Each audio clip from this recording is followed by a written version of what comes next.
Buen día hermano, ¿cómo estás? Dios te bendiga. Una vez más juntos para poder comenzar un día con la palabra de Dios, haciendo estos devocionales que son pequeños estudios, en este caso acerca de cosas que debemos tener en cuenta para predicar el Evangelio según Jesucristo. Hoy miércoles 8 de abril vamos a seguir hablando acerca de la regeneración, que fue el último tema que habíamos tocado y habíamos visto en un principio a grandes rasgos qué es la regeneración. Y hoy quería un poquito ahondar en esto para que veamos qué implica en mí esa regeneración y qué debe implicar también esa regeneración en mi actuar. Yo quiero que vayamos a la palabra de Dios allí en 2 de Timoteo, capítulo 1, versículo 7, un pasaje muy conocido, pero que en líneas generales no se utiliza para hablar de este tema y que está totalmente conectado con este tema. Dice así la palabra de Dios: porque no nos ha dado Dios espíritu de cobardía, sino de poder, de amor y de dominio propio. Cuando nosotros recibimos a Jesucristo en nuestra vida como nuestro Señor y nuestro Salvador, la palabra de Dios dice también que somos sellados en ese preciso instante con el Espíritu Santo, como la garantía que tenemos de que ya le pertenecemos al Señor y que nada ni nadie podrá quitarnos de sus manos. Y en este combo de cosas que suceden y que mencionábamos la vez anterior, como el hecho también de ser trasladados del reino de tinieblas al reino de su amado Hijo, sucede que el Espíritu Santo, que viene a morar en nosotros, nos da un espíritu de poder, de amor y de dominio propio.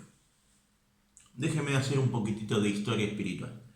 Nuestro encuentro con Dios produce en nuestro interior una reestructuración de autoridades. Antes de el pecado entrara al hombre, a la humanidad, lo que sucedía era que los deseos de la carne estaban bajo la autoridad del espíritu del hombre. Pero cuando el pecado entró a la humanidad, los deseos de la carne pasaron a tener un dominio sobre el espíritu del hombre. Y no le quedaba otra al hombre que obedecer a esos deseos. Quedamos esclavos de los deseos de la carne. Cuando uno lee la palabra de Dios allí en Romanos 7, puede darse un poco más cuenta de esto que estoy hablando. Ahora bien, en ese estado, cada persona que nació después de Adán y Eva, en ese estado nació, con el pecado gobernando su vida por sobre el espíritu y el cuerpo obedeciendo a esos deseos. Ahora bien, cuando el Espíritu Santo viene a morar en nuestro interior, cuando nosotros a través de aceptar a Jesucristo y ser por gracia del Padre hechos hijos suyos, el Espíritu viene a morar en nuestro interior, sucede que el Espíritu Santo tiene el poder, ni más ni menos que por la obra redentora de Cristo, de volver a poner todo en orden y de que sea el Espíritu Santo el que vuelva a tener gobierno en la vida del hombre y ya no los deseos de la carne. No es que esto es algo que se adquiere con el tiempo en la vida del Hijo de Dios. No es esto algo que hay que descubrirlo o que hay que recibir un bautismo especial o que es solamente para el Hijo. No, el Espíritu Santo viene y con el poder ese que entra en tu vida puede reestructurar esa jerarquía que hay dentro tuyo en la que estábamos obligados a obedecer al pecado. Y ahora tenemos la posibilidad de que sea el Espíritu Santo el que gobierna por sobre el pecado y no obedecerles más. En ese preciso momento volvés a tener la posibilidad de decirle a los deseos de la carne: esto no lo hago, decido no hacerlo, ya no tenés poder para operar en mi vida. Hasta acá llegaste y ahora voy a hacer las cosas diferentes porque hay algo nuevo en mí. Entonces, ¿por qué les hablo de esto, hermano? Porque la regeneración implica que nosotros adquirimos una batería de herramientas para poder poner todo en el orden natural como Dios nos creó, que cada uno tenga su lugar dentro de tu vida, dentro del hombre, y que ya no sigamos esclavos de eso que éramos esclavos. Entonces, ¿cómo podemos predicar un evangelio que acepta que la gente siga teniendo la misma cantidad de pecados, la misma diversidad de pecados en su vida, el tiempo que les parezca conveniente hasta que logren vencerlo, cuando en realidad la palabra de Dios aquí dice, en el versículo que leímos, que cuando el Espíritu Santo entra en nosotros, no nos trae un espíritu de cobardía, porque eso no es lo que nos dio Dios, sino nos trae un espíritu de poder, de amor y de dominio propio. A través de este dominio propio, este es el poder que hace que yo ahora pueda decirle al pecado, no te satisfago. Hasta aquí llegaste.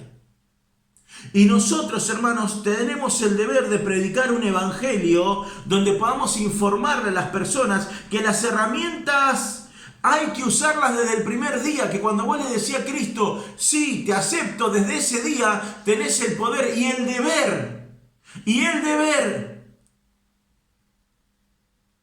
de sacar el pecado de tu vida. Y como siempre aclaramos con el pastor Eduardo, no estamos diciendo que nunca más vamos a pecar, estamos diciendo de que empezamos una batalla día a día en la que tenemos la victoria para decir no peco más. Y que cuando peco es un pecado que no está ni premeditado, ni que lo hago y no me interesa nada. Es un simple error del cual me arrepiento de corazón, cambio mi mentalidad para la próxima vez que esa situación se presente y no lo vuelvo a repetir. El evangelio que predicaba Jesucristo traía esta transformación general y de una sola vez a las personas. No era algo gradual. Era algo que Él hacía para su gloria en ese momento. Por eso, hermanos, sabiendo de que el Espíritu hoy que mora en vos está por sobre la carne, que todavía todos los días quiere llevarte hacia el pecado, te pido que entiendas que aquellas personas que fuimos regeneradas, sentimos que ese poder opera en nosotros, vivimos en ese poder que opera en nosotros, predicamos ese poder que opera en nosotros, le enseñamos al resto ese poder que opera en nosotros, pero nunca, jamás vamos a pensar, a creer, a decir o a enseñar que uno puede seguir siendo igual cuando Cristo entra en la vida. Cuando Cristo entra en la vida, uno cambia, y si no cambia, es porque Cristo no entró. Punto y aparte. Punto y aparte. Por eso, hermano, a la hora de predicar el evangelio, tengamos esto en cuenta. Como decimos con el pastor Eduardo, no estamos tratando de sumar gente a la iglesia. Estamos predicando el evangelio para confrontarlos en su condición para con Dios y que puedan decidir qué hacer. Si aceptan a este Dios veraz, en su totalidad, en el 100% de lo que implica o no, ya no es una responsabilidad nuestra. Pero sí es nuestra responsabilidad predicarlo de esta manera, como Jesucristo lo predicaba. Amén. ¿Qué te parece si oramos?